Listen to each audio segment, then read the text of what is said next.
참미수님, 요즘 정말 흥미진진한 이야기를 나누고 있습니다. 영조가 사도세자 아들을 뒤주에 가다 죽이죠. 그런데 이 사도세자를 죽이면 안 된다고 그러는 사람들이 시파, 남인 학파들이에요.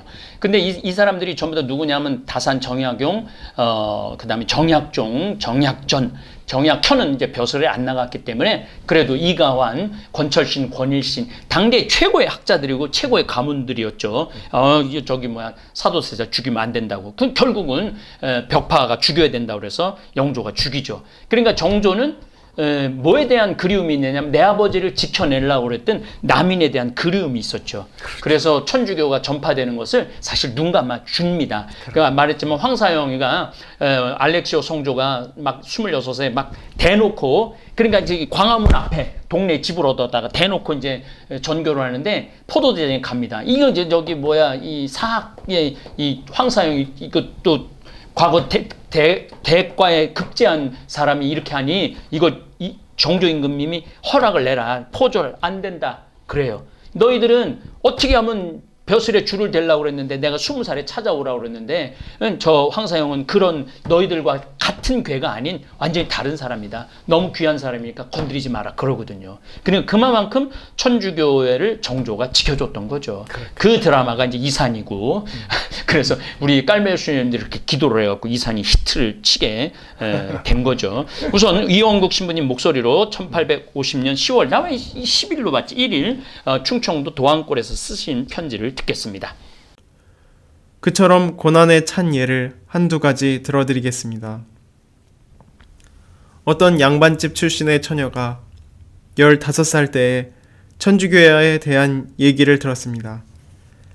그 처녀는 천주교를 봉행할 마음이 간절하나 자기 아버지 집에서는 종교를 실천할 수가 없기 때문에 집에서 도망쳐 나와 교우들을 찾으러 가던 도중에 길에서 어떤 외교인 남자에게 납치를 당하여 억지로 그의 아내가 되었습니다.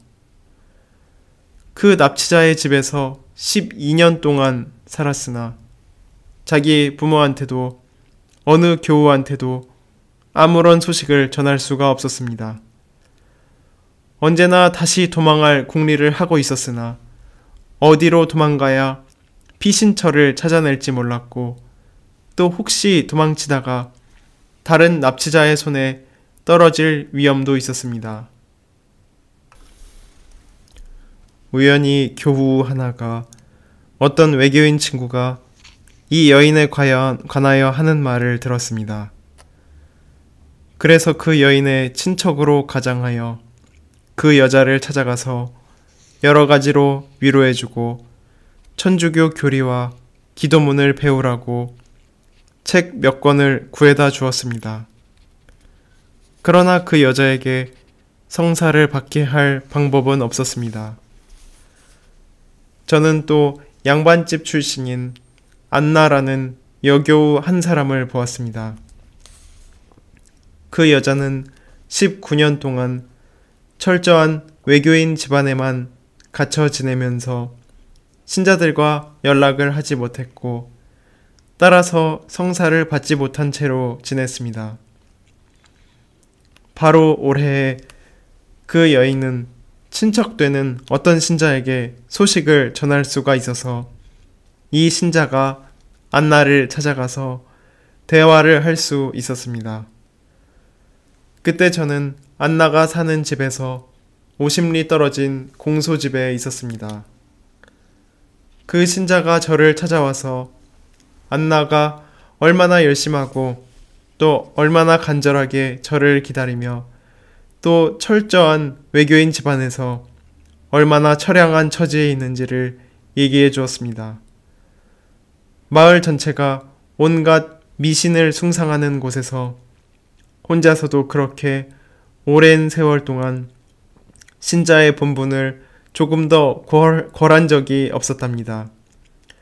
끊임없이 성사 받기를 간절히 원하며 자기에게 사제 한 사람을 보내주시기를 하느님께 줄기차게 애원하여 기도하였답니다. 안나는 외로움을 스스로 달래느냐고 가끔 유럽에서 생산한 자그마한 천 조각을 집어들고 들여다보면서 유럽과 선교사 신부님들을 생각하곤 하였답니다. 그 물건이 유럽에서 운반되어 온 것이니만큼 머지않아 선교사 신부님들도 다시 올 것인즉 언젠가는 신부님을 다시 만날 수 있을 것이다 라고 말하면서 스스로를 위로했답니다. 저는 이 말을 듣고 크게 감동하여 그냥 참고 지낼 수가 없었습니다. 비록 이 충실한 여교우에게 가까이 가서 성사를 집전해 줄 수 있는 가능성이 전혀 보이지 않았으나 저는 온전히 하느님의 자비를 의지하고 안나의 진심을 신뢰하였습니다.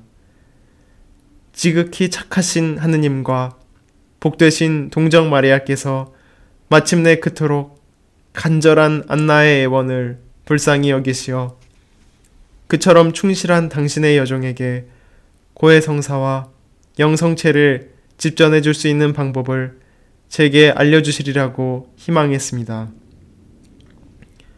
그래서 저는 이 세상에서 우리의 유일한 위로인 성체를 모시고 저에게 안나의 얘기를 들려준 그 신자를 데리고 허둥지둥 서둘러 황급히 안나가 사는 마을로 달려갔습니다.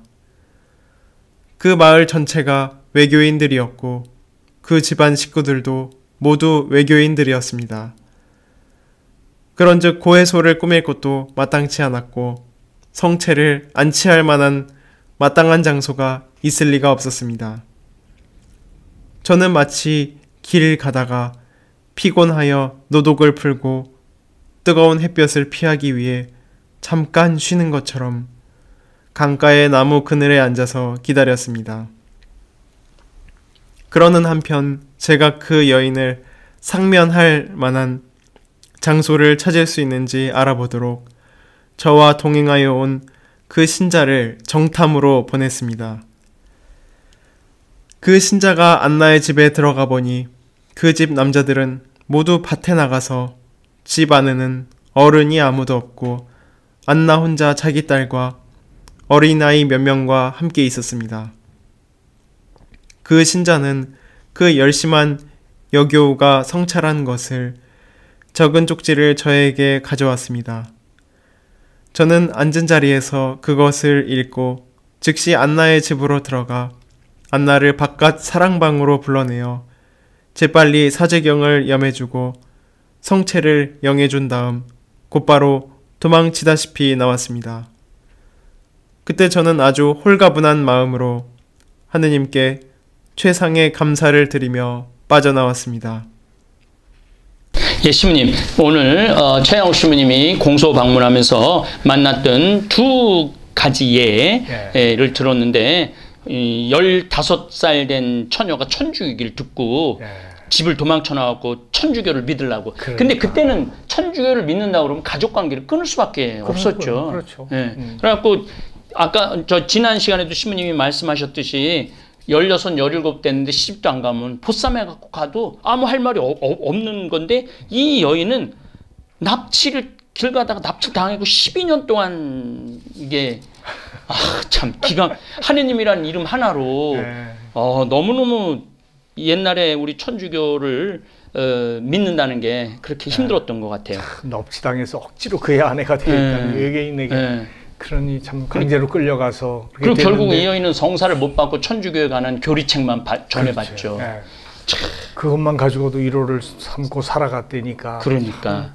그리고 또 두 번째 양반 출신 안나라는 이 교우는 19년 동안 외교인 집에서 지내면서 신앙을 했는데 정말 성사 한번 받아보는 게 자기 소원이라고 그게 소문이 나고 천주교 신달끼리 돌아서 최양욱 신부님이 그 얘기를 듣고 정말 그 신자 안나 이야기를 들려준 그 신자를 데리고 허둥지둥 서둘러 황급히 안나가 사는 마을로 달려가죠. 근데 그 집에 못 들어가죠. 왜냐하면은 이게 저는 이슬람이라는 이 종교의 그 여인들이 자기 남편 아닌 다른 남자하고 다른 남자가 이제 남자친구가 왔어. 근데 그 아내가 이걸 가리지 않고 그 남자를 맨 얼굴로 만나면은 돌에 맞아 죽어요. 우리 조선시대 때도 우리 뭐 남녀 7세 그런 남녀 7세 부동석이라고 똑같은 거였죠. 만날 수가 없죠. 만날 수가 없었던 거죠. 그래서 신부님은 그 자리에서 그냥 황급히 달려 들어가고 어떻게 그 집을 갈 수 있는가 했더니 마침 밭에 다 나가고 없고 그러니까 신부님께서 야, 이 마지막 편지 구절이 기가 막혀요. 그 신자는 그 열심한 교우가 성찰한 것을 적은 쪽지를 저에게 가져왔습니다. 저는 앉은 자리에서 그것을 읽고 즉시 안나의 집으로 들어가 안나를 바깥사랑으로 불러내 재빨리 사제경, 벌써 자기가 이제 죄를 다 적으면 그걸 읽어보고 사제경을 해주고 성체를 영해주던 다음에 도망치다시피 나왔는데 그 마지막 구절이 정말 기가 막혀요. 그때 저는 아주 홀가분한 마음으로 하느님께 최상의 감사를 드리면서 빠져나왔습니다. 19년 동안 성사를 못 받은 사람은 성사를 줬으니. 난 저거 생각나더라고. 19년이 그러니까 18년 동안 중풍병에 걸려서 맞아. 물에 들어가지 못하고 맞아. 배차 타고 못에 있으면서 애를 태우고 있던 사람에게 예수님이 다가가서 낫기를 원하느냐. 그러면서 일어나 걸어가라고. 그러니까 성체를 모셔주고 정말 이렇게 사제를 만난다는 건 이 사람에게는 그와 같은 완전히 그렇죠. 영적인 구원이 예수님이 내 안에 사니까. 그렇죠. 그런 모습 같은 느낌이 들어서 이게 또 다른 하여튼 코로나 시대에 최영업 신부님 편지는 진짜 너무 배울 게 많은 것 같아요. 코로나 시대에. 마음이 참 조선천주교의 본격적인 박해가 1801년 시작되었고 한양과 충청도에서 신앙생활하던 천주교인이 전국적으로 퍼져나가는 계기가 되어 오히려 박해가 전교에 불씨가 되죠. 원래는 대개 이제 기호지방 충청도 아니요 경기도하고 서울 이제 충청도만 조금 전라도 조금 그랬는데 강원도까지 퍼져나가는 그런 시기가 되죠. 신부님 순조 다음이 헌종인데 헌종 시기에는 본격적인 대박해, 기해박해가 있는 시기로 헌종 임금 시대 상황을 좀 설명해 주시면 좋을 것 같아요. 1839년 기해박해가 일어나죠. 순조 때 이제 신유박해, 그다음에 헌종 때 기해박해 1839년에 일어나게 되는데 이제 이 헌종 임금이 24대죠. 조선 24대 임금으로 15년간 재위를 하게 되는데 이분이 8살의 왕위에 오르죠. 이분이 말하자면 순조의 손자예요. 손자 그러니까 또 계속 손자. 정조가 영조의 손주잖아요. 근데 그렇죠. 또 이 헌종은 순조의 손주예요. 그러니까 이게 참 제대로 왕위 계승이 안 됐던 거죠. 왕위 계승이 이어가지 못한다고 그 역사학자들이 왜 우리가 일본한테 나라를 먹힐 수밖에 없는 그 이유 중에 하나를 이 순조, 헌조, 철종, 고종에 들더라고요. 그 역사를. 다 10살, 11살, 뭐 18살 얘네들이 자기의 정권을 펼칠 수 없을 만큼. 그래서 드라마 보면 뭐 임금을 막 앞에다 혼내고 그러잖아요. 그러니까. 어리니까. 그러니 이게 나라 꼴이 될 수가 없는 거지. 그러니까 이제 효명세자 헌종의 아버지가 효명세자인데 일찍 요절하죠. 그래서 이제 헌종이 왕세손에 책봉되고 순조가 승하하게 되자 8살에 조선의 국왕 가운데 가장 어린 나이로 왕이 됩니다. 8살. 그리고 이제 그때부터 이제 할머니인 순조의 비죠. 그때 그렇죠. 이번에는 또 먼저번에 영조의 비가 정순왕후였는데 이번에는 순조의 비 순원왕후가 순원왕후 김씨가 수렴청정을 하게 되는 거죠. 이제 이 순원왕후에 대해서도 우리가 좀 이제 알아야 될 필요가 있는 게 이 천주교 박해와 또 연관이 굉장히 또 있어요. 이분도. 전에는 정순왕후, 이번에는 순헌왕후. 근데 이 순원왕후는 수렴청정을 2번이나 하게 돼요. 그 경력으로 봐도 한 임금만 한 게 아니라 그 다음에 가서 그 다음에 또 해. 그 다음에도 뭐 철종이 그렇게 할 수밖에 없겠지만 그렇죠. 어쨌든 그 순원왕후는 안동 김씨로서 굉장히 또 장수에 68세까지 살았으니까 헌종 철종에 거쳐가지고 2번이나 이제 수렴청정을 한 경력을 지닌 분인데. 김조순의 맏딸로 태어나서 김조순 이것도 외워둬야 되는 이름 중에 하나예요. 김조순의 맏딸로 태어나서 친정이 이제 안동 김씨니까 그가 이제 왕후가 되면서 안동 김씨들이 이제 정권을 잡죠. 그 정권을 장악하게 될 수 있는 그런 계기가 되는 거죠. 그런데 이분은 조금 그래도 생각이 있어가지고 안동 김씨만 비호하지 않고 풍양조 씨와 안동 김씨를 번갈아 가면서 중요한 자리 호위 대장에 어영 대장과 호위 대장에다가 네. 이제 그 안동 김씨와 풍양 김씨를 갖다 그대로 이렇게 네. 임명을 해서 네. 군권의 편중을 막으려고 노력했고 네. 이조 판서도 네. 안동 김씨와 풍양조 네. 씨 출신을 네. 그대로 이제 제수를 네. 하게 되는 거죠. 네.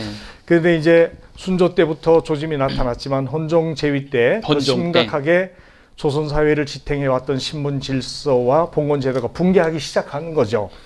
이제 수해와 그 전염병으로 밀란의 인해서 시대라는 영화가 그렇죠. 있거든요. 예, 예. 그걸 보면은 아주 그 조선 시대 마지막에 얼마나 정말 기가 막혔는지 네. 잘 그려놓은 것 같아요. 정말 이 시대는 너무 어려웠던 시기라고 네. 생각할 수밖에 없는 게 뭐 수해도 일어나고 전염병 때문에 삶이 어려워져서 많은 사람이 집을 버리고 또 돌아다닌 유랑민들이 유랑민이 급격하게 네. 늘어났다고 얘기를 하는 거죠. 그때 이제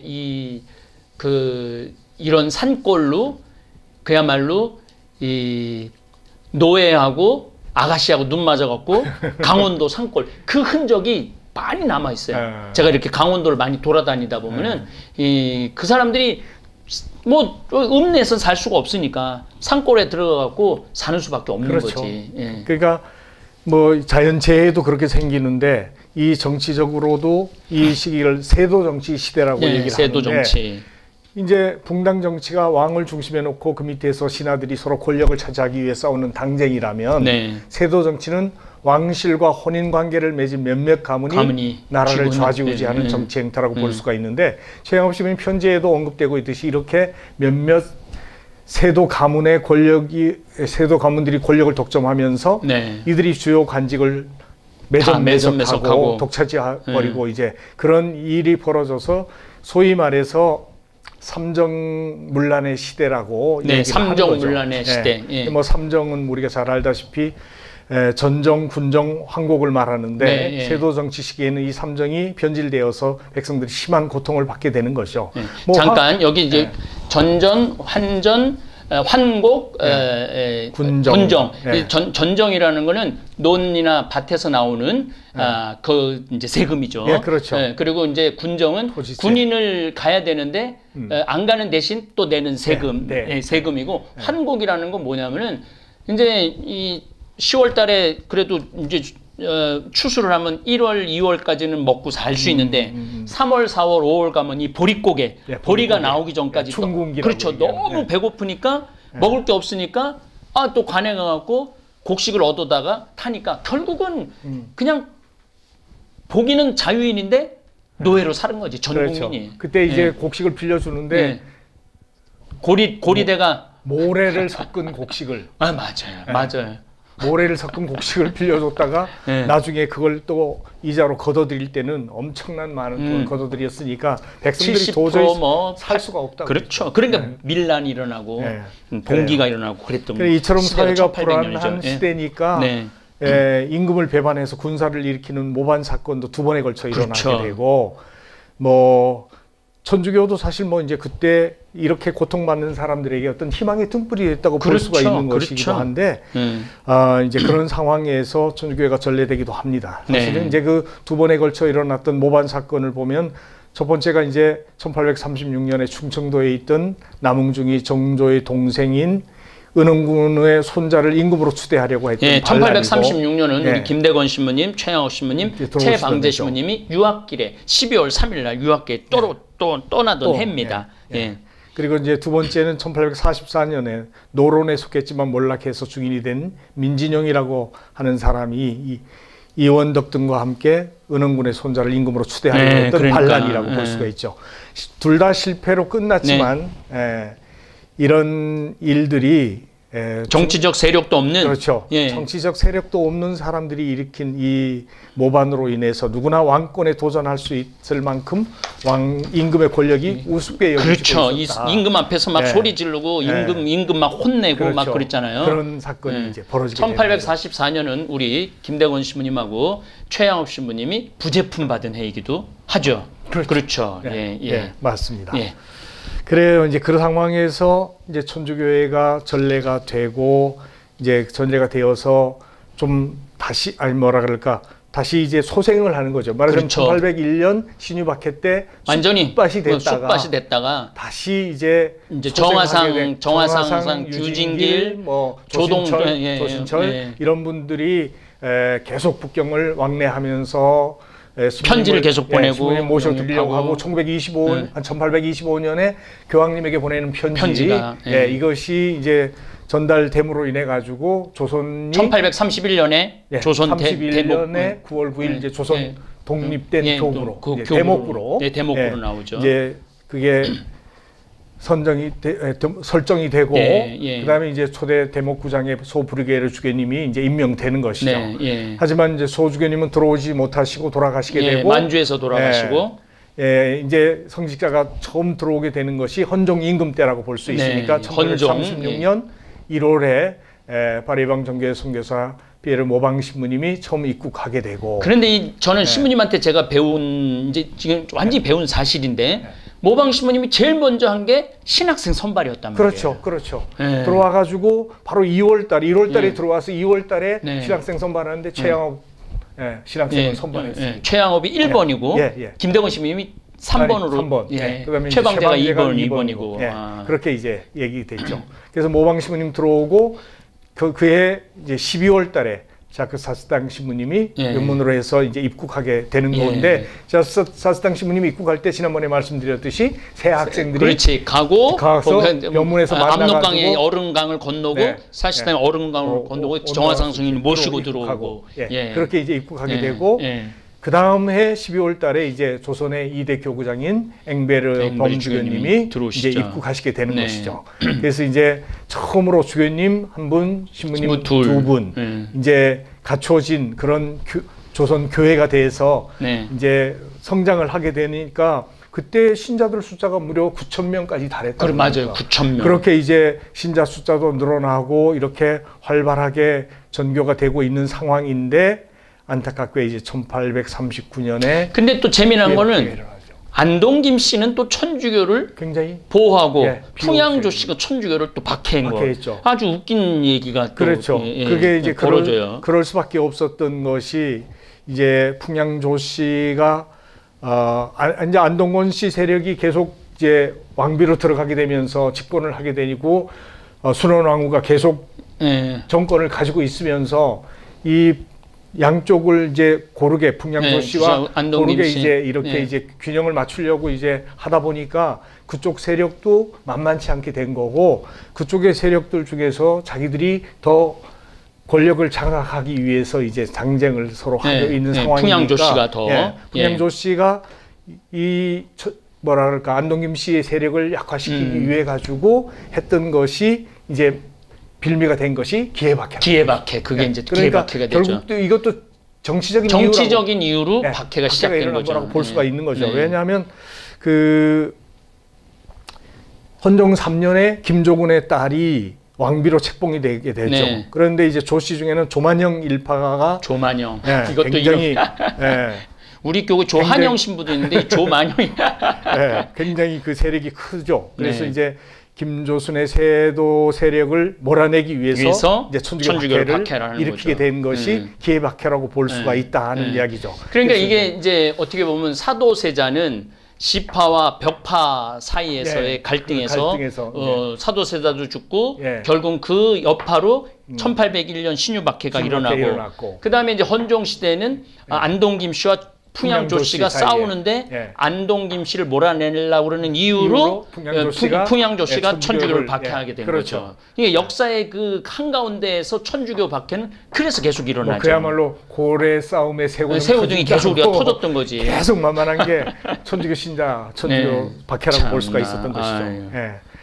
아무튼 하여간 그런 상황으로 인해서 순원왕후가 이제 수렴 청정하던 1839년이니까 헌종 5년인데 앵베르 범주교님을 비롯해서 사스당 정신부님, 모방 신부님 다 순교하게 되는데 신자들도 무려 한 200명 정도 투옥되고 유배가고 또 순교하게 되는 그런 대박해가 일어나게 된 것이죠. 이제 이 기해박해에 대한 편지를 최양업 신부님이 불어로 된 기해박해사를 불어로 된 기해박해사를 라틴어로 번역해갖고 그것도 그래서 이제 사전도 없이 썼다고 그런 거가 교황청에 가갖고 시성의 결정적인 역할을 하죠.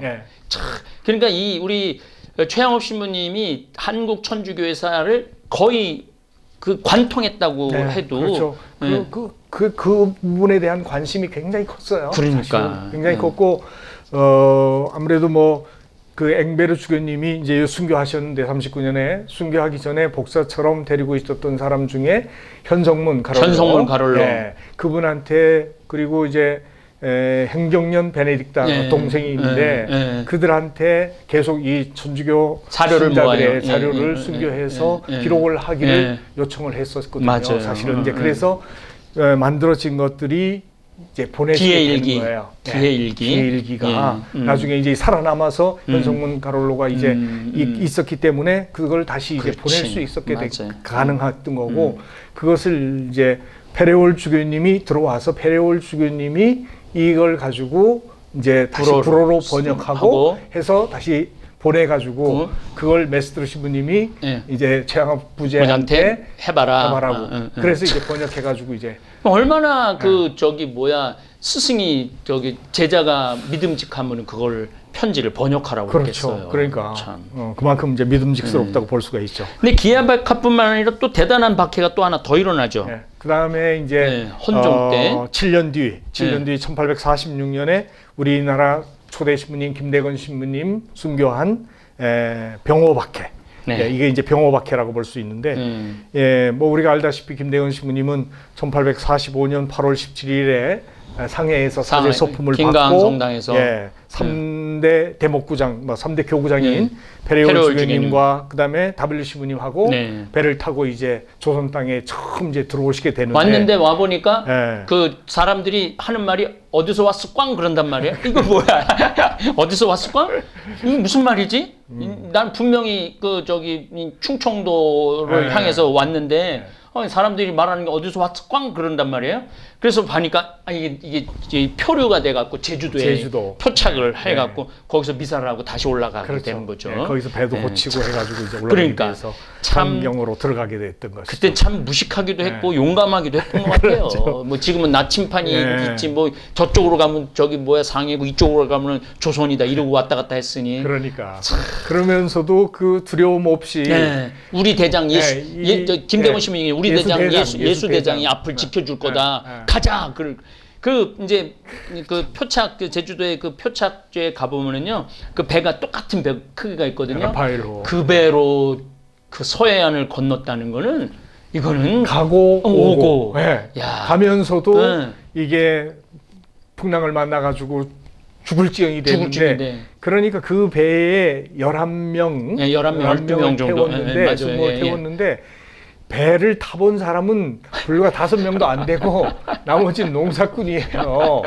그러니 그런 사람들을 외국 사람들이 하도 신부님이 자신 있게 가자 그래갖고 신부님이 선장한 거지. 선장인 줄 알았대요. 처음에는 그 선장인 줄 알았는데 알고 봤더니 신부님도 배를 탄 적이 별로 없었던 거야. 그래서 그리고 어디로 간다고 얘기도 안 하고 저쪽으로 가면 된다. 배를 타오고 그러니까 이 사람들은 저 멀리 보이는 데까지는 배를 타고 나가본 적이 없는 사람들이에요. 배를 탔던 사람들도. 그럼요. 그런데 완전히 그걸 넘어가니까 바다를 넘어간 두려움에 공포에 완전히 어찌할 바를 모르는 상황이었었죠. 그런데다가 더 나가다 하루 이틀 지나면서 풍랑을 만나 돛대도 부러지고 뭐 완전히 배가 박살날 지경이 돼가지고 흘러 가가지고 결국 제주도까지 가서 상해로 들어갈 때 들어갔고 또 상해에서도 올 때도 또 이제 주교님 모시고 오는 상황인데도 그 지경이 돼가지고 오게 되니까 나중에 그 페레올 신부님이나 W 신부님이 편지 써보낸 데다 김대건 신부가 선장이라고 그러면서 저 배도 사실 타보지 않은 사람이 이렇게 우리를 데리고 지금 조선 땅으로 들어가고 있었다고. 그런데 배가 엉도한도 곳으로 가가지고 지금 이렇게 됐다는 이야기를 이제 하거든요. 맞아요. 그러니 참 기가 막힌 상황 속에서 어떻게 보면 보이지 않지만 전적으로 자기 생명과 삶을 하느님께 예수님한테 의탁하고 최양학 시민님 편지에서 계속 의탁이 나오지만 김대건 시민님도 마찬가지였거든요. 또 사실은. 마리아 성모 마리아한테 의탁을 많이. 그럼 김대건 시민님은 그 돛대 그 부러진 돛대 밑에다가 이제 하도 그냥 고생들 하고 두려워하니까 성모님 상본 하나 붙여놓고 바다의 별, 맞아. 바다의 별이신 우리를 인도해 주실 무변 해상의 바다의 별이시다. 이분이 지켜줄 거다. 그러면서 이제 위로를 하면서 사람들 맞아요. 데리고 가고 또 들어오고 하거든요. 그 배를 제가 이제 제주도 갈 때마다 꼭 가거든요. 그 표착지. 근데 그 배를 보면은 너무 놀라운 거는요. 그 와중에도 솥단지를 걸어놓고 그 배에서 불을 지펴갖고 밥을 해 먹었어. 그래, 맞아요. 뭐 먹어야지 사니까. 야, 참 기가 막힌 상황이. 그걸 이제 아마 신자들 또 제주도 가시게 되면은 거기 할 텐데 아마 대전 교구에서도 아마 그 배 강경 나바이 쪽으로 들어오셨으니까 나바이 쪽에 들어왔을 때 거기다가 뭐 배를 한번 이제 뭐 만든다는 똑같이 복원한다는 얘기가 나오더라고. 복원해놓으면 좋을 것 같아요. 가까운데 복원돼 있으면 나바위에도 좋겠죠. 복원하면 좋을 것 같아요. 어쨌든 뭐 그렇게 해서 애써서 들어와서 얼마 살지도 못하고 김대건 신부님은 결국 1년 3개월 만에 1년 3개월 만에 뭐 선교사들 다시 영입해 드리기 위해서 연평도 앞바다에 나갔다가 체포돼 가지고 결국 1846년 딱 3개월 감옥에 있죠. 3개월. 6월 15일에 이제 체포돼 가지고 항해 감령을 거쳐 가지고 결국 서울로 와서 9월 16일 구속됐다가 세남터에서 군문 요청을 받고 9월 16일 날 처형되는 거죠. 근데 이제 김대건 신부님, 저도 이제 지금은 최양업 신부님이 주제니까 김대건 신부님 얘기를 조금 이렇게 하는데, 이 관리들이 김대건 신부님이 대단한 걸 알고 세계 지도가 자기네들한테 들어왔는데 이게 영어로 써 있는 거야. 그래요. 영어로 써 있으니까 이게 도대체 뭔지, 이게 뭐 지도는 분명한데 조선 땅도 나오고, 그래서 몰래 김대건 신부님한테 찾아와요. 이거 번역해달라고. 근데 신부님이 싹 번역을 해줘요. 다 번역해주고. 나중에 다시 또 그려도 주고. 그냥 이렇게 아니 그걸 알면서도 죽여. 열받네 정말. 그런 상황이 됐죠.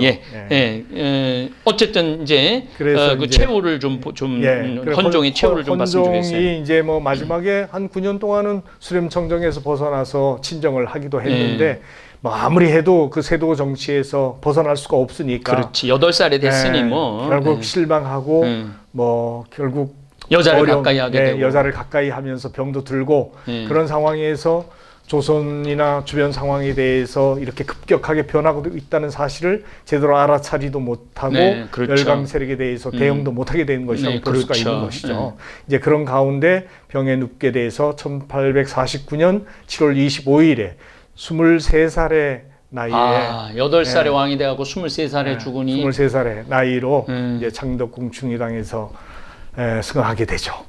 그러고 헌종도 후사를 남기지 못하고 죽잖아요. 그러니까 이게 이제 23살에 죽는데 뭐 왕자가 없으니까 결국 헌종의 6천 이내에 드는 왕족이 없기 때문에 학렬로 따져서 헌종 임금보다 4살 어리지만 7촌 아저씨 버린 철종을 이제 사도세자의 서자이면서 은원군의 손자라고 볼 수 있는 이 철종을 이제 이 철종도 참 얘기가 기가 막힌 게, 강화도에서 뭐 논에서